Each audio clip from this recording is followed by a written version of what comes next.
You told me about how you found out. What was your reaction? You mentioned it was a bummer. Why was it a bummer? And were you surprised by this at all? Just a bummer because I like Shane, and I worked with him this whole year, being a leader of this well and last year, but being a leader of the defense, we had to develop a certain relationship. So, that's why it's a bummer. But like I just said, like it's the nature of the business. Like, once you have that first fire, just things start to, kind of happen from there. And I've seen it before, so it's not like a crazy shocker, but it's just it's tough sometimes, having that relationship with somebody for so long and then they just leave. You know Charlie Bullan pretty well. You're in his room, right? He's never called plays in the NFL before. What makes you think he can do it? Charles is a smart coach. I feel like he's been around a lot. He has a lot of experience. He was under a great tree. And just talking ball with him every day, watching extensive film with him every day. I picked up on his football knowledge, so I think it's a good. But I feel like on our defensive staff, we could have really went either way. All our coaches are, experienced and are very smart. So I feel like we could have went either way, but they chose Charlie, and I'm grateful for that because me and him have a very very tight relationship. So. Just one last thing. I know there's other people there. They could have gone a different way. There were guys on the staff who have been defensive coordinators before. Were you Yeah. surprised one of them was not picked? No, I wasn't really surprised. Like I said, we could have went either way. I wouldn't have been mad with any of the choices, but I'm just a little bit more grateful because Charlie's been in my room for 2 years. So. Very good. Thank you. Mhm. Evan Barnes. Hey Ryan, Yo. if you could, I'm just you and Charlie have that very tight relationship. Like, what is he like as a coach working with him, and just kind of what has he brought out of you and that really whole linebacker room? Really, I feel like he really brought out the best in all of us, so to speak. I feel like Tibbs was playing his best ball he's played since he's been here. I've been playing the best ball of my career. From a rushing standpoint, from a dropping standpoint, really just understanding the entire defense. So I really feel like he's getting the best out of us. But other than that, like Charlie's the guy that he's gonna shoot it straight to you. You're not really gonna sugarcoat much. Um, and yeah, he's just gonna demand your best because he's gonna give you his. So. All right. And then obviously you guys have looked at the tape now and again, obviously, the fourth quarter again just was another disappointment for you guys. How do you process these fourth quarter what happens in these fourth quarters? Like why do you think it just seems to be that you guys play well to the fourth and then just not able to get that closing stop you guys want?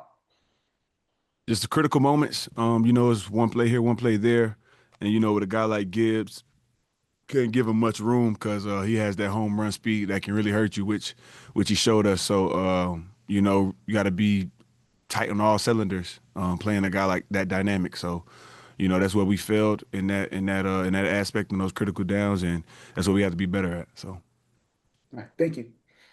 Steve Wino. Hey Brian, I know you guys just started preparing for the Patriots, but what have you seen sort of out of Drake May, and what makes him such a tough quarterback to play against? Oh, he's talented arm. I'm not really too sure yet about his how quick he is to process everything, but I do feel like he makes the right plays at the right time. Um, he does seem a bit poised in the maybe a little bit too poised in the pocket, but just overall, he's been showing his talent for sure. What do you mean about two poise? And I know folks have said that about Jackson Dart a little bit too. Of maybe there's a little bit of how do you sort of exploit that as a defender? Really just getting to him, like hitting his blind spots, like his backside. Like I feel like at times he's so caught up in making the right play, or getting so caught up in his routes downfield, he just forgets about somewhat of who's rushing him, if that makes sense. Like what I mean by poise, it could be a bad thing, could be a good thing. But what I mean by poise is that he takes his time, that he makes the right reads, and he tries to make the right play. It can also bite you in the butt at a certain amount of times if you got edge rushers coming and you're not really too cognitive of where they are. Thank you. We'll take two more. Art Stapleton. Hey Barnes, how's it going, man? What's that? Um, you had talked earlier this year about the need for the players to kind of take ownership of the defense, what you were guys trying to do, being heard. Is this another opportunity now where, Kafka kind of talked about having a clean slate for Charlie to kind of get in there with the coaches and the players? Do you feel like you guys can kind of take even more ownership of the defense right here down the stretch of the season? Yeah, I mean, man, look, we got 5 left. Kind of like, I guess if you want to look at it as a clean slate, you can. But we got 5 left, 5 guaranteed, and that's all we're gonna get. So, I mean, why not? Is that this the end of the season? All the goals that you wanted to hit, that you had penciled out before the season. Why not go out there and give it all you got to get to it? So, if you want to look at it as a clean slate, you can. I mean, I kind of been looking at the back half of the season as, I'm finna go all out regardless of our record or regardless of whatever we eliminated, whatever. It don't really matter to me. What only matters like when I'm between the white lines in the film that I put out there. So that's kind of what I'm focused on and what I'm trying to, reiterate to the guys. I guess I meant even more so than that just schematically. Like, are there things that you guys see in the film and say, you know what, why don't we try this? Why don't we change this? Not necessarily wiping out, the season, but looking at the defense, maybe it's an opportunity for you guys to kind of change some things up that maybe previously you maybe somebody wouldn't speak up, or the coaches were kind of, look, it's the defensive coordinator who's been here all year. He might not change things, but now things are changing in front of you. I don't think the plays or the calls are going to change too dramatically, too drastically. I mean, honestly, because we're in week 13 now. Yeah. But we're still early in the week. We haven't really gotten to the schematics of how we're going to attack the Patriots yet. But I do see maybe some small things changing just because it's a new guy, calling the plays, and he has his own things that he's convicted by. So, I mean, you just have to wait to see. Gotcha. Thanks, man. Mhm. Last one, Peter Splendorio. Hey, Brian. You mentioned, this being the best season of your career to this point. I'm interested to know if there's anything about Charlie's process or anything he's said that's really clicked for you that has contributed to that, or maybe gotten you to that point. We've had many talks. The only thing I can think of off the top of my head right now is, he said, to do something you haven't done, you have to do something you haven't done. So, I mean, that's essentially talking about my process. I really feel like he helped my process out a lot. Just from watching film to, what I do with my body and just the intentionality that I put in everything that I'm trying to get towards. You know what I mean? Mhm. So, we've had multiple talks about about my play and where he sees it, and he shoots it straight. So, that's all I can ask from him, and that's what I appreciate. For so many years that you've been here, there's been a lot of criticism of not you, but the offensive line as a reason holding the team back. There's really none of that this year, really. How do you kind of rectify that in your mind? Do you think you and the rest of your guys up front are playing some of the best football you've played since you've been here as a unit, and that you're not getting the results, as a result of that? I would say I think we're playing well, but obviously not well enough to get the results that we want.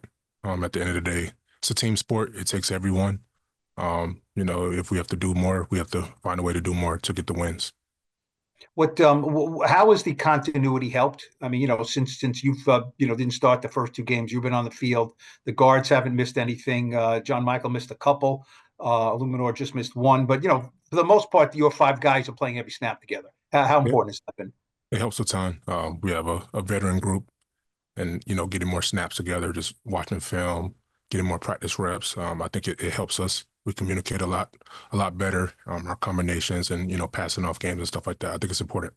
You can really tell that in games that you kind of maybe on the other side of the line, there's not incredible physical superiority, maybe with some of your teammates, but that you guys know what to do. You know what I mean? You know how to figure it out, and in the game, if this is giving you a problem, is just seem like a smart group right now in your mind? I wouldn't say just smart. I think we're physical up front. I think we use good technique, and I would say we're pretty athletic too. Good. I didn't mean to disparage anybody. Thank you. Yep. Evan Barnes. Hey, Andrew. Just, I guess, looking at these, speaking of continuity, these last 2 games, I guess just how pleased is it for you just to be able just to get back to playing the way you want to play? I know obviously you mentioned it's a team game and the wins and losses matter, but for you just being healthy and being able to just be in this groove now, like how does that feel for you, just given how last year ended? I will say right now it's a double-edged sword. Like I'm grateful to be out there. Obviously I missed a lot of ball, so it's fun being out there with my teammates. But the other part of that is obviously I hate losing. And then I would say just personally, I'm not at the level that I want to be at. So I'm, striving every day, watching film, trying to figure out what I could do more on the practice field just to get to the elite level. All right, thank you. Yeah. Steve Wino. Andrew, I know Jackson hasn't played the last couple of weeks, but how excited are you to sort of see what he can do in this offense? It looked like just as a unit, you guys were reinvigorated the last couple of weeks. How excited are you to see sort of Jackson play in this offense and get back on the field? Yeah, I'm excited for him. Obviously he's a talented kid. We've been, playing well as an offense as a group, regardless is at the quarterback position. So, I'm excited for him to come back. We're going to do our job to make sure we protect him up front and, open the run lanes for the running backs and, we can hit the play action and stuff like that. So we're just going to do as much as we can. I know you guys don't want to make excuses or don't make the schedule, but how much of a grind has it been having this late of a bye week? And how do you guys as players sort of kind of handle that? I know you get an extra day this time, but how do you sort of handle that grind? Yeah, it's the NFL. You don't choose your schedule. I think every week is a tough week, regardless of where the bye week is. So you just try to take care of your body as much as you can. And then, we get the bye week next week and, try to take some time off to finish the last four strong. Thank you. Yep. Art Stapleton. Hey, Drew, how are you? Okay, are you? Good. You mentioned your personal standard and holding yourself to that high standard. Has it always been in that process for you? I've known you for a while. I mean, you've always kept that standard, but how has that standard changed through the years for you? And how do it's funny, the other day there were a lot of people saying how well you played in Detroit, and your reaction after the game was, just not good enough for yourself. Have you always been that way? What is that out of your personality allows you to keep that standard as high as it is? Yeah, I would say it's just the nature of the position. It's not just one play, where you make a splash play and, you're a top player. You have to play, 60, 70 snaps, being consistent each and every down. And to be one of the best to play, you have to do that, over a long period of time. So each game, I go through the film. And with Detroit, I knew before, watching the film that there were some things that I need to clean up, be better at. I expect to play better, and I'm gonna play better. Thanks, man. Appreciate it. We'll take two more. Peter Splendorio. Hey, Andrew. Interested from your perspective, obviously you see the outside linebackers a lot in practice and everything. Just what are your kind of impressions on Charlie Bowen and just like what does he maybe do unique that's kind of made him stand out, I guess?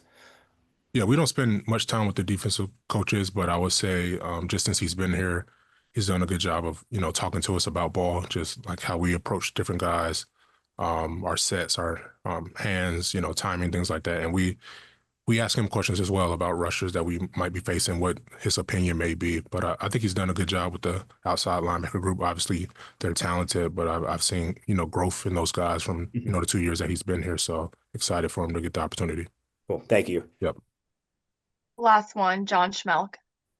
Hey, Drew, you guys played a Mike Vrabel defense to start the 2022 season. What are some of the characteristics of a Vrabel defense, and what are the things you have to be prepared for on Monday night?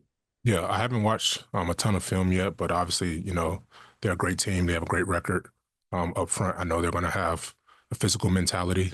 So we're just going to have to do our best to have that same mentality. I think the technique and the run game, fitting some things differently, our identification with the front. So I think that all that's going to matter.